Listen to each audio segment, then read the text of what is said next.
Thousands of soldiers are told to expect redundancy notices this summer.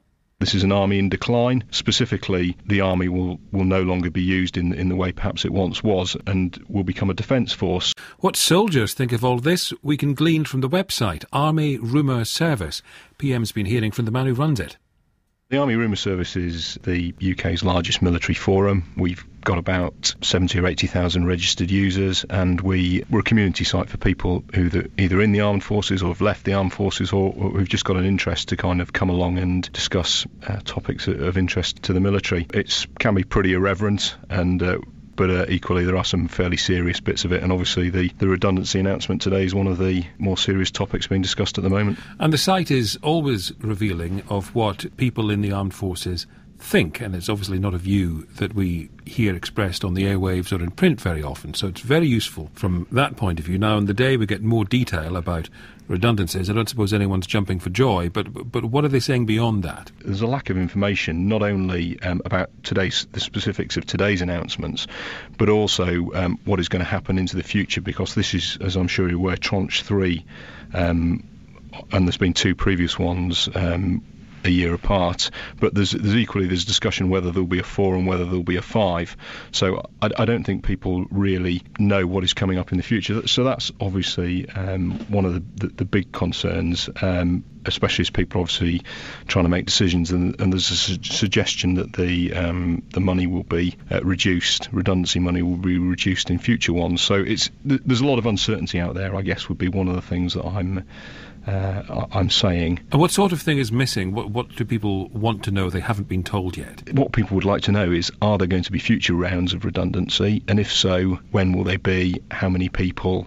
And what will be the impact on them as individuals? Is there much argument about the government's assertion that A, this has to be done, and the government blames the previous government for the hole in the budget, and B, that actually what will emerge is an army that is more fleet of foot, better able to respond to events and still very capable? There is actually a general acknowledgement that the armed forces, like the rest of the UK, has to live within its means. Understanding how to achieve that is something obviously that people debate. So for instance, there's a lot of discussion about the role of the reserve forces and whether they'll be able to pick up the gaps that they're going to supposed to, and whether they'll be able to do it in the timeline that's been laid out. But by and large, I think people accept that it's something that has to be done. What other concerns are you picking up? They feel that this is an army in decline. Specifically, the army will no longer be used in the way perhaps it once was, and will become a defence force. What other concerns do you have beyond what's appearing on the site?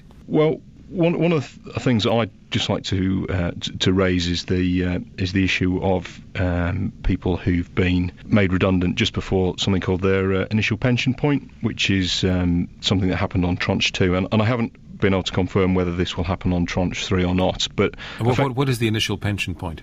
It's a fairly significant event for people in their career, for officers, when they reach the 16-year point, at which point they become eligible for a pension for the rest of their life. And people had got to, say, 2 or 3 months before that point and were made redundant on Tranche 2, which had the impact of costing them a lot of money.